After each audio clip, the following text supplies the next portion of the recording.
And we're live. What's up, killers? Derek, greetings Morning. first. Damn, that was fast. Oh, rolling straight in. Top of the hops. Yeah, 9 o'clock on July the 23rd, 2025, State of the Networks. I was just thinking this morning, Joey, we've been doing this show for like 2.5 years. Might have been Yes, three not years. more. Yeah, Yeah, yeah. yeah. It's like the longest running show in Deep, and I'm seeing a bunch of new ones pop up, including one we'll talk about, which is the Helium high signal, but very cool. I Mhm. was like, oh shit, we've been doing this a while. Okay.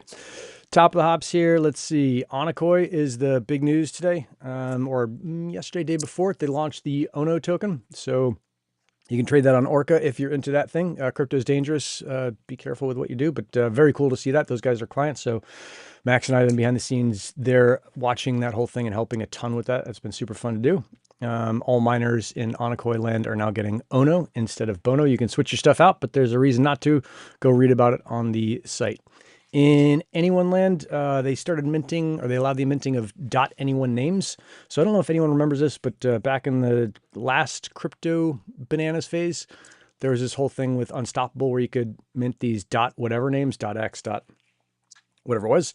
And now there's a .anyone. So if you want to have an address on the Anyone network, you can do that. That's pretty cool there. There should be a link in the description to do that. What's up, Keenan? Helium, we'll come back to this because we have a fair amount of news. But the big thing is that the new wallet app is out. 2.14.4 is live. They've got a new podcast. We just talked about that high signal. I think Sam and Abai just released maybe the first episode, or at least the first episode that I saw.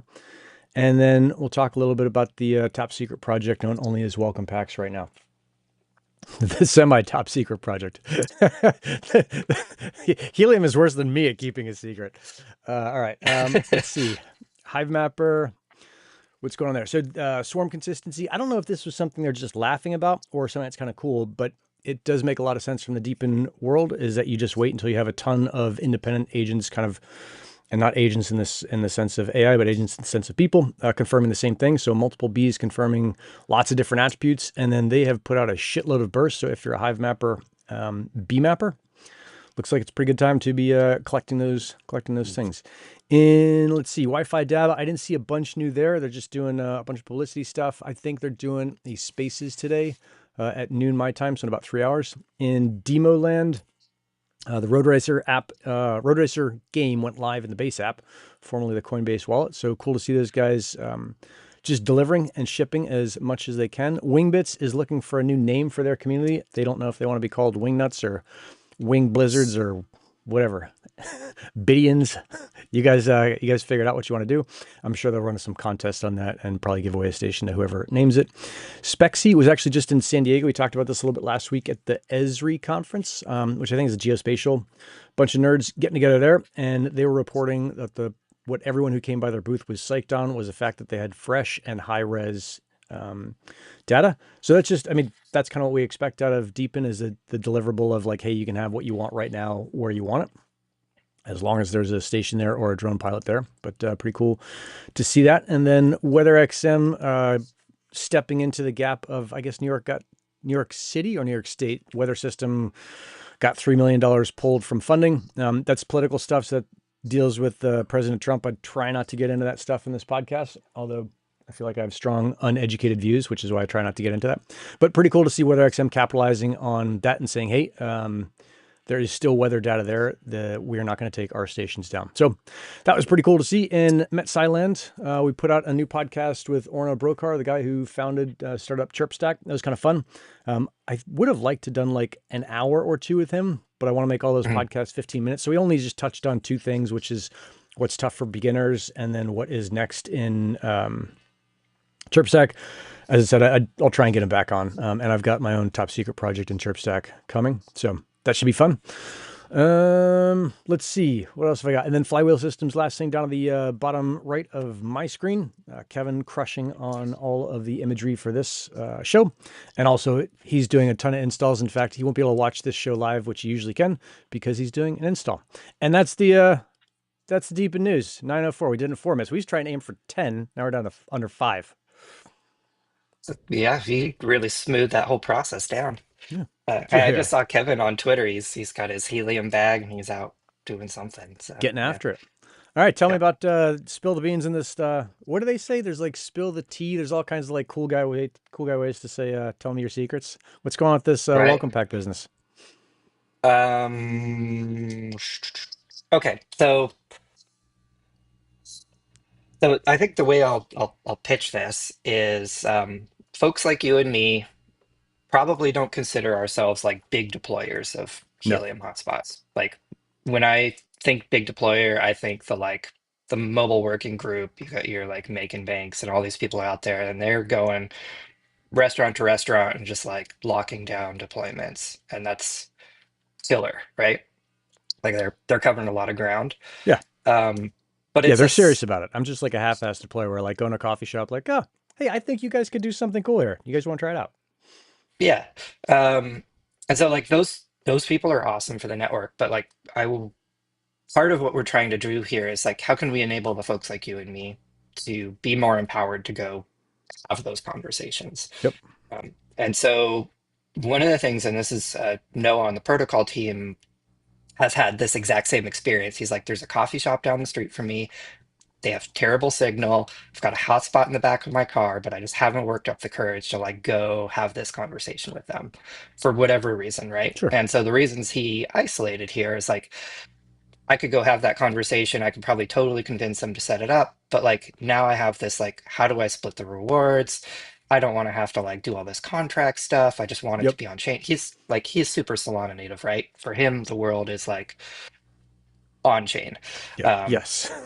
and the cool thing about it is once you do that, you never touch it again. So you set up some reward split, you set up some auto claiming, and it's just done, right? Like you aren't a party to custodying those tokens and distributing and all that other stuff. And so that's effectively what he built here. And so now he can go into this coffee shop and say, hey, we should set up a hotspot. I'm going to give you 80% of the rewards from it. I'm going to take 20 because like your 30, I think is where he was thinking. No, Doesn't matter, 50 right? 50, dude. It's Pick a fucking fair pick your deal. Come thing, on, right? baby. He's like, whatever. I get the hotspot. I want to learn the thing. Yeah. And Yeah. Yeah. so like, he makes a cool deal for them. He feels good about it. But yeah, 50-50, whatever you want to do. Sure. Um, Pick your and split. that's totally configurable in the system that he's built. Um, and the really sort of like key pivotal piece of this is you create this claim, you create this reward split, and it exists as a claimable entity on chain. And so now what you do is you go in and you scan, like you're in the restaurant with the person and you're like, okay, here's how you receive your tokens, right? And Yep. you're like, okay, create a wallet, store your 12 words. Like, there's all of this other piece. All Just you do, quickly onboard to crypto, which is fairly complicated. Hope you got about an hour. right? Like, I went to the Solana store back when that was a thing in New York, and they had this little booth where they were trying to convince people to like create crypto wallets. And I was like, Yeah. man, that's rough. Um, but what he's doing now, we are using a provider called Privy. Hmm. They are basically a wallet as a service system. Yep. And they are just acquired by Pretty big Stripe, deal. Square, I don't know, money. Like they're Yeah. all shapes, spheres and stuff. Um, anyway, good team, solid platform. We've been poking around with it and having a really good experience there. And so once you create that split, it's claimable and you create your account and claim it all in one step. So you scan a QR code and you basically enter your email and then press OK. And now you're onboarded to crypto without doing the 12 words with all the other stuff. So it matches that persona of the busy coffee shop owner who's like, I don't have time for this. You're like, look, I'll do it. Take me 10 minutes, scan this QR code, and you're done. And So so they get the new app on their phone. yeah, so it's going to be a web app. Yep. So they don't have to download an app, they don't have to do anything. And it basically starts to look a little bit more like that Web 2 experience where you just go to Helium and log in and you see your stuff. Okay. And then their password is captured by whatever their password management thing is. Yep. Hopefully they have different people hate LastPass or OnePass or what's the other one? Proton, whatever you pick your flavor. Okay. So Yeah. hopefully they have that. If they don't have that, then they have to figure out their password, which is just a modern thing. Mhm. Okay. And we can also do it the way it's set up right now is it just sends you a confirmation email. So your email account is the authentication to the crypto thing. Oh, nice. So Um, is it like the old kind but of Magic Link thing on the former console where as long as you have access to your email, it'll send you a whatever temporary link to get in? yep. Which Okay. candidly, I hate the experience of it, but it's Yeah, yeah. actually a really nice way to not worry about a password. Yeah. So Yeah, yeah. we're going to experiment with that a little bit more too. But Yeah, that was yeah, fun the first time and then like the 40th time you're like, "Dude, come on, it's me. Let me stop in. asking me. Yeah, I got the right. secret knock." Yeah. So one of the cool things though is like the magic gets used on the Helium Builder app, and it's part of the Helium mobile subscriber thing. So I think you saw this. You're like, ah, I'm logged in with this username and password on the Builder app. And one of the challenges there for using Magic in that environment is there's never any exposure to the private key for that user. So they can't take that wallet and bring it into Phantom or, go do other crypto stuff. You have to build all that functionality right there. Um, and what Privy does really well is they have an interface where you, as that authenticated user, can get access to that private key, which of course is scary because that's what the quote unquote support team is going to be like. Oh, I need this thing. Come click on it and give it to me. So we have to be careful there, but it does give a means to take that elsewhere. So you're never locked into the platform. Okay, so geez, I feel like sometimes I'm super crypto native when I'm talking to people who aren't, and then I talk to people who are, and I'm Sorry. like, God, I don't know. I don't know how this thing works. I've been in product meetings about this, so I'm probably too deep in the weeds, but So if I yeah. go to like Bika so far, I've just told them. I said, "Hey guys, I've got this cool thing. I think it'd be good for you guys. They're a local business, so there's some mutual trust, but there's no written agreements. There's nothing. I've just said, hey, I'll split this with you 50-50. Like, tell me when you want it, and I'll show you how to do it. Mhm. And the hotspot's already in my wallet. Question one, and I is if they are careless or just ignorant, which is everyone starts somewhere. That was one of my favorite things that Amir had ever said to me or in the community is like I think when I first came on board, I was like, God, this stuff is super complicated. Like you guys are crushing. And he's like, hey, dude, all of us started at the beginning. Like we all were where you are. And it was a Mhm. nice feeling to think like even whatever you, BFG Neil, whoever like knows the most about this stuff, Travis, like at some point they didn't, and someone else helped them figure it out, or they figured it out. So that is where those guys are now. Is there a chance that if they somehow give their whatever secret key to support, which would be a bullshit scam, that Mhm. would then drain my wallet as well, or would it only drain their half of it? I'm assuming it's only their half, but Solid question. yeah, Yeah, yeah. scary. It is only their half. So basically the hotspot get rewards get allocated to an on-chain program, and then it sort of forks them out and Okay. distributes them to each wallet. So the program also has the ability, because it's going to custody the hotspot. If you end the contract, you can say who receives the hotspot at the end of the day. So in your case with Bika, you like maybe you don't care so much about the hotspot. You're like, you guys should own it if I ever decide to like go do something else. Yeah. So you can give them that sort of claim ability there. And Oh, I need to get interesting. some more details from Noah on the On how mechanics that there. works. But They had they're super cool. They have this community thing every Monday they do with, they call it industry night, but it's basically just like a pop-up thing. This last Monday they had pizza. So we went there just to, support and buy some stuff there, have a good time. And one of the owners came up and we were talking. He was like, "Hey, I think we're going to buy some of our own hotspots." And I think he was expecting me to be like, "No, well, don't replace mine." I was like, "Dude, as soon as you do, let me know. I'll go take this to someone else and spread the word." Like, oh, this cool. is just like a super fun thing. But that Yeah. might be a nice way to say, like, why don't you guys just take this one over for me? If you're desperate to buy it, you can. But hmm what else? I've Okay, definitely done that with folks who are like, oh, I'm just having so much fun with this thing. It's just like, here, just have yeah, at it. do your thing. All Um, right, yeah. very cool. So So that I mean, the big picture here yeah, is we're just making it easier to onboard non-crypto people into Helium. yeah. I Okay. basically want to make more bigger deployers. I want to give people like you and me and Noah and folks a little bit more of the tooling and the confidence to go have those conversations so we see more of these hotspots there. Right. And the confidence in the sense that you don't get stuck in that awkward piece where it's like they want to run their business. you want to get the Hmm. hotspot in there, and now you're both stuck doing something for like an hour and a half because they forgot their double secret code or whatever. Like they don't know their Wi-Fi or whatever it is. Yep. Like And minimizing those like things. look back in history, like people did this with IoT hotspots and did the splits, and you had hotspotting, and you'd inventory all this stuff, and there was a big database.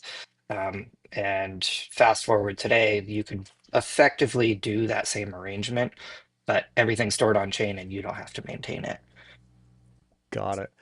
So then the question, and this is kind of the uncomfortable one, but we might as well answer it because people ask it. Is this is either Nova? This must be Nova because you're working for Nova. Then Nova owns that piece of it, right? And their argument will probably Uh, be like, "Oh well, someone else could do this as well." But you guys are well, so saying like, the "Good, programs are on chain, so okay, anyone could go build these hooks into this platform. But we're gonna, we'll pay Privy, the wallet provider, will sort of do all of that stuff on top yep." of it. Yeah. So basically, like, you guys will do it first and best, and hope that someone else comes and makes something better. But until then, you're going to make it so that it's available. Yeah, I do. I'll note I always get a little nervous around um, third party wallets, I guess. Like Sure. I would be a little nervous to see like a community built like unless it was like, Rockstar team and we trusted them Yeah, kind yeah, of thing. yeah, But yeah. if There's somebody's like, hey, significant use fuckery my afoot wallet in crypto. instead, Yeah. like yeah. So, we take a lot of strides around audit and security and like there's no analytics built into the wallet app because that's where we saw the slow pack happen and all that kind of stuff. So like there's a lot of precautions. Huh. Okay. Cool. But I mean, big picture here, we're just making it easier to onboard people into crypto. And I guess in the wider Yeah. um, realm, it's pretty exciting, Joey, for me to look at what's happening in crypto now and see like, oh shit, it appears to me that the pendulum is swinging the other way. And there was this long piece where it's like, oh no, it's really swinging to the place where I never really worried that I would be criminalized for dealing with crypto because I'm Mm, basically just a consumer. But I mhm. did see a lot of companies um, moving out of the U.S. and it was like, damn, this is a really important thing. We shouldn't be allowing this to happen. And it's super cool to see that recent legislation has come out that's like, hey, no, what you guys are doing is not only is it okay to do, but we want it done here in the U.S. We want this place to be a hotbed for Yeah. crypto, and that seems, I don't know, super exciting. Yeah. Well, and the not only the government side of it, but the commercial side of it too. Like we're talking to Fortune 100 companies that are either on board or thinking about it. Yeah, And that's both from the usage side, but also on the deployment side, brownfield, you know, department stores across the country or whatever. yeah. God, we gotta do some I know marketing work you for that word. you hate the name. It's Yeah. the fucking Yeah. worst. It is the I worst. converted networks, but yeah, we call it brownfield We'll do internally. something. Maybe I'll put my Yeah. brain against that because that's just that hurts. When you come up with it, let me know and I'll rewrite all the docs to support Yeah, it because find and yeah, replace, enhance. yeah, yep. All right, cool. Let's that's a big deal, and I'll get another hotspot here, and then I'll go practice or go put it in somewhere.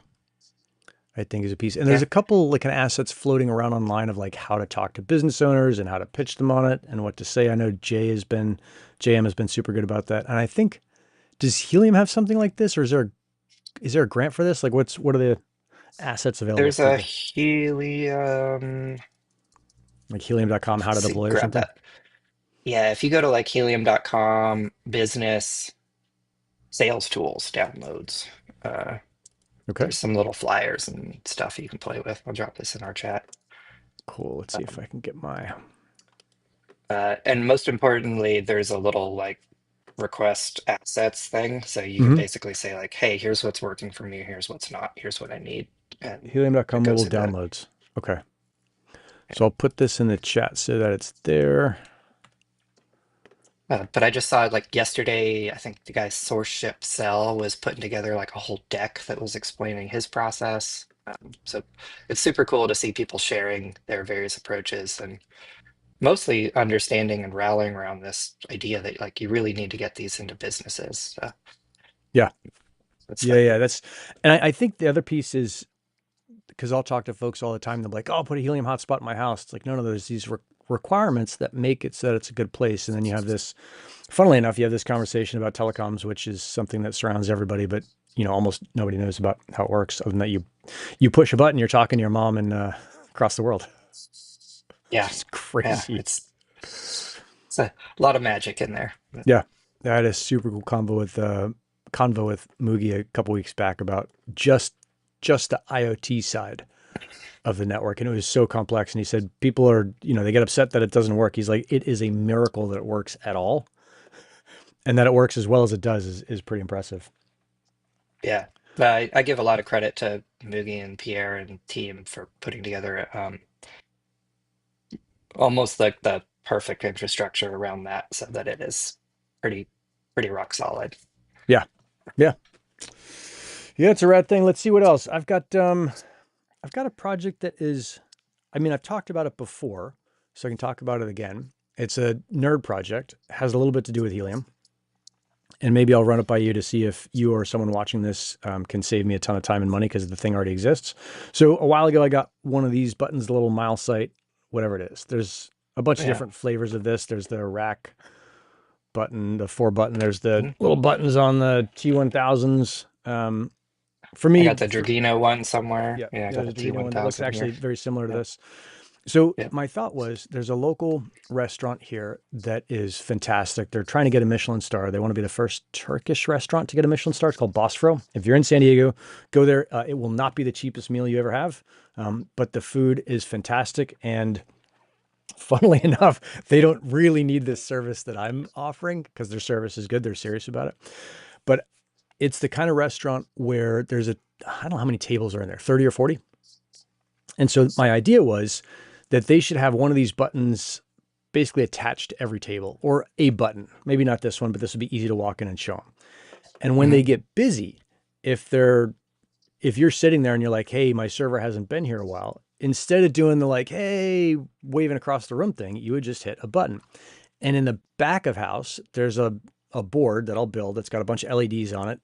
And in my Mm. perfect world, there's a really cool wood burner guy locally he'll do kind of custom wood burning stuff. So I would like to create like a board that is all wood burned in with super cool stuff from Turkey and Bosphorus and Constantinople and all the imagery you could do with that, and then have the label or the layout of the restaurant there with an LED where each table is, and then the LED lights up that someone has requested service. No, This there's a is good. just like the attendant button in an airplane. Yes. Yeah, except Yeah. not everyone knows that you've asked for an attendant. Um, Right. and so I was like, okay, cool. This has got to exist. And all I can find, BFG Neil was showing me this morning. He's like, oh, I've seen a bunch of these pagers. Is I see like these really clunky pagers.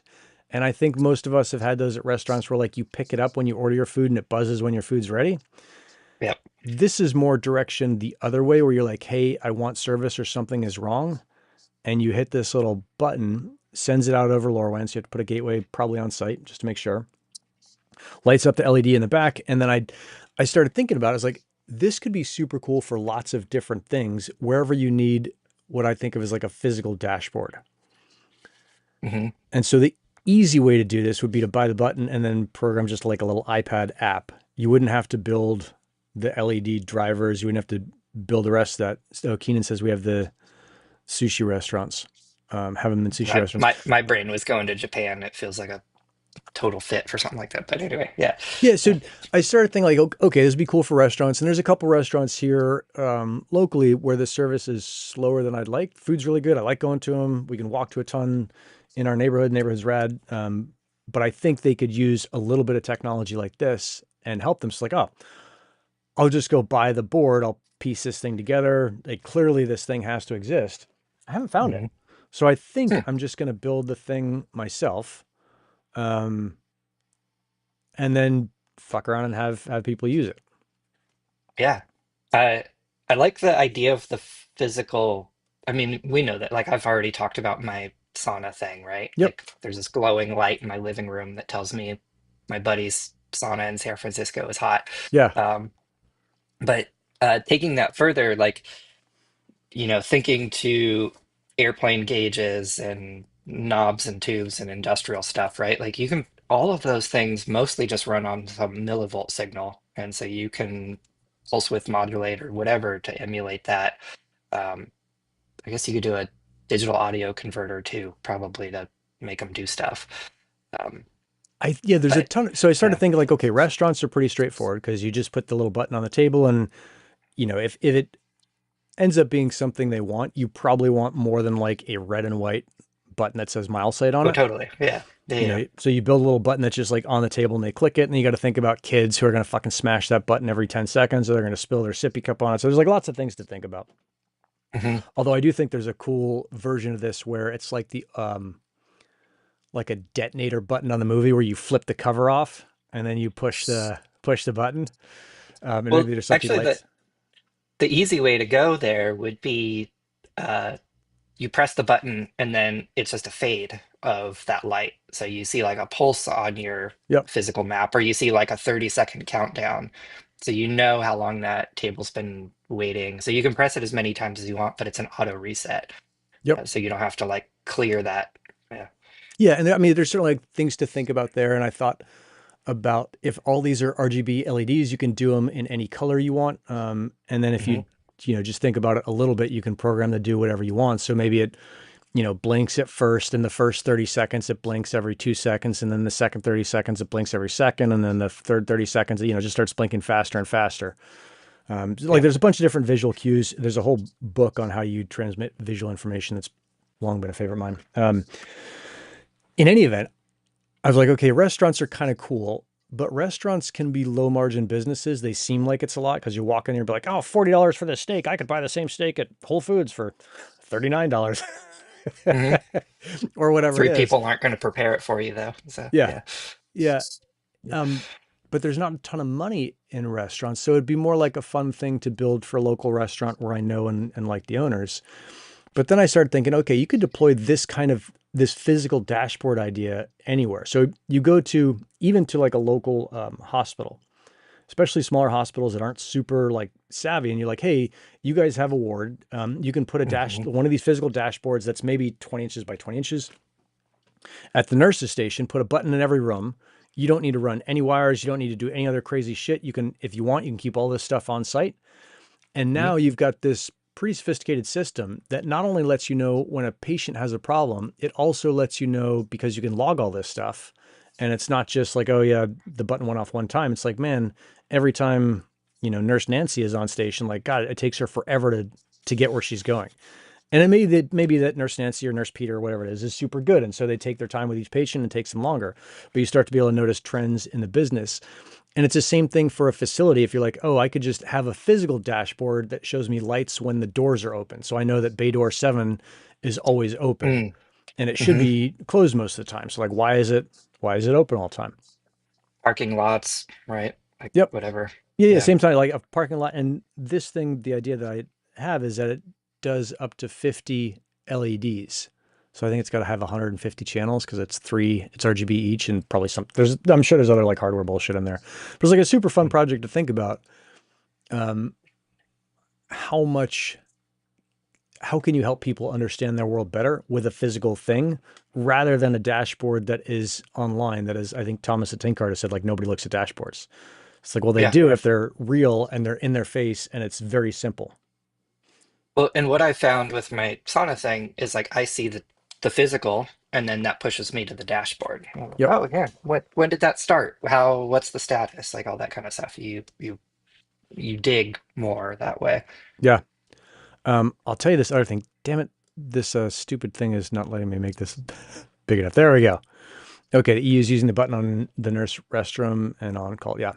Yeah, and I think like none of the stuff I'm talking about, this was the surprising thing for me is none of the stuff I'm talking about is difficult to imagine or even recall that it happened somewhere. But Mm. when I went looking for it, I was like, okay, cool. I'll get on Amazon and buy whatever it is I need and I'll put it together. Like it should be all plug and play. As far as I can tell, it's not. And if you wanted to build this kind of pager system or whatever it is for your business, now it's like, oh yeah, we'll do that for 2 grand. And I think these Mm. boards I can make them for, let's say, here's my white trash business plan is that I'll make these things for $50. I'll sell them for $100. You can program it yourself. If you want me to program it, it'll be whatever extra. but just release the firmware and sell the boards. So Yeah. yeah, One of the cool things, speaking protocol side of it, is you do this with LoRaWAN and it's IP secure. So you start talking about hospitals and all that stuff. yeah, You say like, "Oh, I've got a solution for you." They're like, No way in hell is it going on my network." yep. Um, LoRaWAN sits outside of that, so I'm it like, sort of completely excellent. solves that challenge. We Yeah, agree. It will not go on your network. yeah, We are yeah. in agreement. Yeah. I think there's super cool stuff there. What was the other thing that I was psyched on with this? Let's see, using the thing on the nurse restroom and the call room. Shit, nah, I might have forgotten it. So, Yeah. and then the cautionary thing here is that hardware is hard. And so when I looked on and I was talking with ChatGPT and Grok, ooh, this is what I was going to talk about. They're both like, hey, there's going to be a couple grand to have someone actually develop the board. And so this is one of those things where in my little group of nerds, they're all like, oh, you could do it yourself. Like, no, I want something where like it works and it's not relying on my soldering skills, which are suspect at best. Where it's like, hey, I can order these boards or anyone could order these boards and it makes it so that it's got much more ability to scale and be something super useful for a ton of people rather than one or two restaurants in my neck of the woods. Yeah. I mean, to I'm trying to not say the same thing that everyone around you is saying, but like once Yeah. you prototype the thing, it's a small leap to doing full PCBA assembly through, one of these PCB way or whatever type Yeah, yeah. I vendors. think that's it. Where it's So, like, yeah. here's the thing is that I can imagine how the thing should work. I don't, this will just sound whatever. I don't want to spend the time to become a good enough electrical engineer to be like, okay, this is how I want the board to be. This circuit has to go through these two layers. I've got to have a via here. I've got to like, et cetera, et cetera. Like, no, I want to be able to describe the thing and then do the thing that I'm good at, which is explaining to people how the thing works and then helping them use it. Mhm. And then let someone else who's really good at what they're doing say like, yeah, I've made like whatever, 300 PCBs. I've ordered from JLPCB, 900 times. I've helped these people. Like, it will Yeah, cost you let them money, rock it. But but it'll yeah. also work. Yep. So, Yeah, and um, that kind of expertise is nice. Like they know where to throw the capacitors and, yeah, yeah, debug yeah. and whatever. Yeah. I'm like, oh, flex Yeah. capacitors. Yeah. No, Yeah. I've got one more thing, Joey. Is Grok 4 came out? I don't Oh know if yeah, you've you're playing with this locally, right? so yeah. Well, not locally. So I've got my Monstra 34780 Super TIs, which is like fun, but it's kind of baby stuff in terms of power and ability. So if I think what's going to happen in the next 6 months to a year is a bunch of these really small, fine-tuned, specific models are going to come out, and that thing is going to come in exceptionally handy. Then, because I can run all this stuff locally, and I've Hmm. got this super cool project I'm working on that I'll be able to use it for that. But in terms of like, can this thing compete with OpenAI or Grok? Like that's ridiculous. Elon has 300,000 GPUs. I've got three, and each one of his is probably 30 times mine. So it's like, it's crazy to think that I can do some of that stuff and compete with it. It's more like what's the right tool for the job? And so Grok 4 super heavy, whatever came out, and it's $300 a month. And I was telling, I don't know, my dad or someone about it. They're like, Jesus, that's expensive. And I was like, yeah, I don't think it is. Don't ever spend money that you can't afford to lose or it's like going to cost you a single cup of coffee. So, and for some people, it'll be like, yeah, that's batshit crazy because then I can pay my mortgage. Um, Luckily, that's not me right now. And I started doing stuff with it. I wrote a contract with it, which if I would have taken to a lawyer, would have certainly cost me more than $300. So it's like, Hmm. okay, that seems to have paid for itself. And even if I get the contract slightly wrong and it comes back and, the other party's like, oh, you missed this, thing here. You must be using ChatGPT. It's like, yeah, but you guys are using a lawyer that costs you 220,000 a year. So you tell me like who's getting a decent savings here. Um, Yeah. and then there's another thing where I've got the sled.meteoscientific.com. So this thing where you push the sled around, I built that with Cursor. That took me weeks to build. And by the time I ended up, the Cloudflare worker that runs the whole thing is 3,000 lines of code. Ooh, Seems like a lot. yeah. Yeah. So I've tried to refactor that thing. And refactoring, for those of us that don't know is you basically take this giant chunk and you make it into manageable chunks and you split all the chunks apart, but all the chunks have to be able to talk to each other. So it's like, Yeah. okay, Or hopefully just delete a bunch of chunks. Yeah. delete stuff as well. It's like, it's a cleanup thing. Yeah. Yep. I've tried to do that 3 times. I've tried it at least 3 times. And each time, like, it's been a full day. I remember one time I did all Saturday from like 7 a.m. to 7 p.m. I told one of my buddies at the beginning, like, oh, I'm going to refactor today. I'm going to use whatever, OpenAI or ChatGPT, et cetera, et cetera. Um, and at the end of the day, I was like, dude, I deleted everything I did. I couldn't get it to work. It broke everything. Like, I just had to go back to where I was. I basically just wasted 12 hours, which is fine. That's just like the cost of learning. I took this thing and I've also learned a little bit how to prompt. So there's definitely been some advancement on my side. I Mm. put everything into Grok 4 super heavy, whatever the thing is. And I was like, hey, can you just do this? And fucking like 8 minutes later, it spits out almost everything. Mm. The things it doesn't spit out, where it just says like, it'll spit out a modular piece of code and it'll say like, okay, just use the, um, insert the stuff from the original code. There's no point repeating it. I was like, actually, I don't speak code at all. So there is a point in repeating, like, please make the entire component work. So Hmm. it took, I think, 3 iterations, but with inside of an hour, the whole thing's done. And if you go to sled.meteoscientific.com right now, like that refactored code is running the worker. Hopefully it's not Wow. broken. It wasn't It broken the last time I checked. it loaded faster than I remember it last time. So So it's like, yeah. it's crazy. And I think of that as this other piece. I should probably put the Met side piece on here so it's clear we're not talking about helium. What's crazy to me is that that's $300. And I've gotten two, what I consider kind of big uses out of it, that had I hired someone competent to do that, even if I get Right. like the best deal on the internet and I get some like badass Slovenian guy who knows how to do it, or Slovakian guy who knows how to do it, they're going to kill me because I can point them out on the map. But other than that, I don't know the difference. I'm sorry. Uh, my, Miroslav's not watching. Yeah. yeah, sorry, Miroslav. My Yeah. various Slovakian friends. I get some badass dude who's like, oh yeah, I'll do it for like whatever, $12 an hour, whatever their crazy rate is, because they're known to be super good and super cheap. No fucking way they're gonna do that under $300. That was 3,000 lines of like my batshit crazy cobwebbed, super janky code.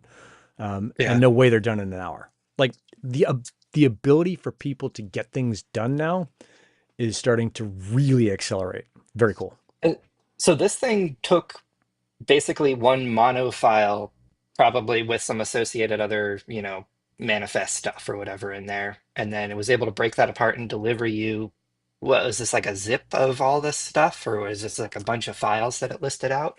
It yeah, basically listed out like you'll need to do like here's your Or is this like a auth.js. cursor environment? Like were you doing it in the code thing? No, I wasn't doing it in Cursor or in an ID. So I did, and that's I think the next step that I'd like to see happen from those guys. But I'm not a coding native, so maybe there's some better thing there.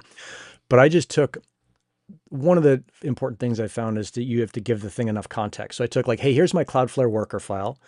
Here's this file that I wrote up that I call movement logic. That's just like, hey, here's how this thing should work in English. So when the Mm. sled leaves this 25-meter location radius, this email should get sent. And when it's active, it should be noted in this way. And this is how you do this. But just as if I'm explaining to a senior developer, hey, I don't know how you're going to get this done, but this is how I want it to work. Mhm.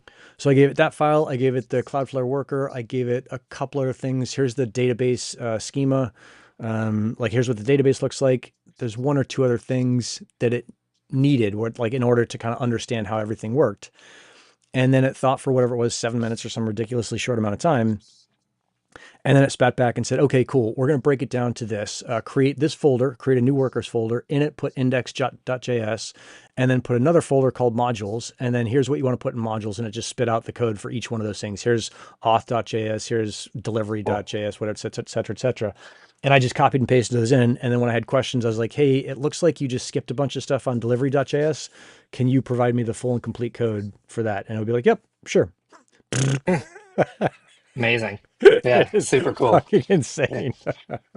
Yeah.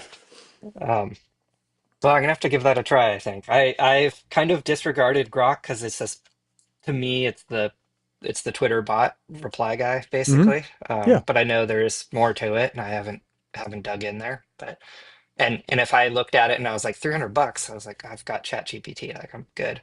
Yeah, Um, yeah, yeah. I mean, I've so got mm, ChatGPT at 200. So now this month I'll spend $500 on these two AIs, and then at the end I'll decide if I feel like I need both of them or if I just discard one of them. mhm. But even then, and this is just me showing how fucking privileged I am that I can spend that and not miss a cup of coffee. Um, it's still super cheap. 500 bucks for Pro like the tip. amount of ability is bananas. I had to cancel my OpenAI account because I started it on an old work email that I don't have access to, and Hmm. they introduced email authentication. And I Okay. was like, well, fuck, how do I don't want to keep getting billed and I don't have to charge back Yeah. and the whole thing. Yeah. So I found a machine that still had an active session. I went in and I said, cancel my paid plan. And right in the modal for cancel your paid plan is like, how about 3 months for half off? And I was like, oh. Hmm. So I screenshotted that, shared that with work. A dozen people were like, sweet, thank you. Yeah. So that's my tip for folks is if you want to save, whatever it is, just go Yep. click on the cancel button and then take the half off. Typically there's a But saver piece. Yeah. They have that on Whisper, which I've been using. I don't think I've canceled yet. Sam Altman will be okay. Like, don't feel too bad about it. Like, Yeah, and they'll figure out a way to. I mean, as soon as they all watch this show, which pretty much everyone in Silicon Valley watches this show, they'll be like, "Oh my God, we have a leak." Um, right. yeah. And then do it again in 3 months. That's the other tip probably. The other thing I did is I think I told you last week I signed up for a sewing class at the local community college. Oh yeah. So I'm going to go. I start that in September, but I now have a student email address, and there are tons Ooh. of discounts for student email addresses. So it's like not only do I get to learn something new, and because this is a community college, it's free. As far as I can tell, there's been no mention of like paying anything. I think they want adults to be able to learn a new skill in the workforce, and that's I think a pretty cool use of tax dollars. Unlike many other uses of tax dollars, this one seems pretty cool, but directly benefits me. But it also gives you a student email address, which can be important for some of these cost saving tips. Yeah. Uh, Frederick at Sourceful offered to get so I was that almost 2 years ago now, I think. Went to Sweden, gave a lecture, That's right. but to do the lecture, he actually had to bring me on as a lecturer. And he's like, "Well, you can get an email address and do all that stuff." And now I'm still kicking myself because I would have had the EDU. Linnea University. Yeah, yeah, Yeah. I'm sure there's like some scam thing where you can just sign up for like a whatever, some shitty college thing, which never seemed that interesting to me. But I mean, I think like Whisper's offer was students get 3 months free and then it's 50% off after that. Like that's a pretty powerful thing. yeah, Um, and there, I think there's like $12 a month. So maybe it's not that much of a savings, but yeah, if Grok wanted to do the same thing for students, that might be 3 months free is at $300 a month. Well, my math isn't that great, but you're saving a lot of money. yeah. Well, and Apple's good about that stuff. Like I use Apple Music, and that I think there's stuff in there for that. But Yeah. yeah, Yep. yeah, can be a handy little saver. So that was my AI Uh, thing. I think the last thing there that I had was it took me a couple days of walking around and I'd listened to a couple podcasts on Grok 4 and they'd said it's like having, I think it's, what's the general claim? It's better than any PhD at answering a question in that field, kind of bar none. I think that's what Elon said. And I'm sure there's some um, interpretation of that that's not correct. But in general, you think about if I had a PhD or for Grok 4 Heavy, a group of PhDs, what mhm. task would I give them that would be valuable to me? And I did it backwards where I just paid for the thing first. And then I was like, oh shit, and now I paid for it. Like I better get some use out of it. But if you're looking at this and you're like, oh, that sounds cool. Like just think about if you had 3 or 4 PhDs who would do what you asked, as long as you were very clear and provided all the context they needed to do the job. What is the thing you would have them do that would be worth $300 to you? Hmm. And then if you have an answer for that, then you have a pretty good reason to use that. Um, and I don't think the answer is like, oh, I would have them build a marketing plan for me because it still seems to generally suck at that other than providing like a bunch of like, hey, you should do this on, here's a cool schedule. But Right. especially for coding Well, sciencey things, pretty good. I have to imagine it's one of those things that falls apart if you are the PhD in that area. So like you know what a marketing plan should look like. So you're Yep. like, eh. Not so good. But like programming, you're on the novice side. That's probably under undercounting what you're doing. But No, like I have no if idea what you I'm doing. Like I you're still don't like, speak yeah, any code. Yeah. but like, yeah, if you get somebody that's super experienced, they're gonna be like, well, that's the wrong sorting method for the problem that like whatever. Like, Yeah. yeah. Yeah, for sure. Like I think the thing is that it's not where I would love it to be. Um, but at the same time, it is so much further ahead than where it was, gosh, even a month ago, never mind 6 months or a year ago. Oh, totally. It's moving so fast. Yeah. That I think if you've got this kind of really in I mean, we all have this intense curiosity, but if you have ideas that you want to execute that you could just never execute before because you aren't an electrical engineer or you don't speak code or whatever, Mhm. we're at the point where you can get them done kind of in a messy, hacky way. And I'm sure if someone looked at my, newly refactored code, they'd be like, oh my God, you missed this thing. But at the same time, it's like, yeah, but I couldn't have done, I mean, I still can't do anything. If you sat me in a room and you're like, hey, Nick, we're just going to have you rewrite that Cloudflare worker. You're like, all right, well, come back in like 2070 and I might have it done Right. if I'm still I alive. mean, the times are changing very rapid. I had my experience of interviewing somebody that was clearly reading off an AI um, Huh. in the interview, um, and it sort of which Interesting. I was just like, I think something's up, and then by the end of it, we were just like 100% sure. But Yeah. it sparked this conversation of like, do we give them points for being resourceful on using tooling? Um, And so I think what it comes back to is like it We do depends not. how you're using it. Like, Yeah. is it Yeah. a crutch or is it an augment to Yeah. what you're doing? And I think it comes into the that level of interpretation because like if they just straight up owned like, hey, I'm going to run this on the side, I'll let you know kind of when I'm doing X, Y, or Z. That would have been an entirely different conversation than sort of pretending like it wasn't happening. Um, Yeah. Yeah. I had a similar conversation actually in the Helium Discord where we were arguing about whatever that hip was that I don't like that Neil puts out the seat fees. right. And some guy had basically just like, he then later said it, but he put all the arguments we were having into AI. He's like, hey, how do I convince this guy, Crystal King, who's an idiot, that he's wrong? And the AI came back and gave him this thing that he then copied and pasted in a Discord. And I was like, dude, you can't let this thing do your thinking for you. And he's like, then he came back. He's like, hey, I actually don't have time to write all this shit out. Here's exactly what it did. He screenshot. I was like, fair enough. Like Yeah. everybody does the Well, thing and their own I way. think And that's pretty cool. I think it kind of comes to like half the time I get a GPT email or whatever. Um, what I really want is the bullet points that they fed it in the first place. Like, I want to know your thinking, understand like the approach here, and then Yeah. like filter all the other stuff out. Yeah. Because like Yeah. Yeah. we're just so inundated with like a bunch of stuff to read. The best emails I get are from the like telco execs because it's a subject line and then a like call me. That's the email. Like everyone's busy. Nobody wants to read all that stuff. Like it's just Yeah. quick and to the point, like little actionable things. Yeah.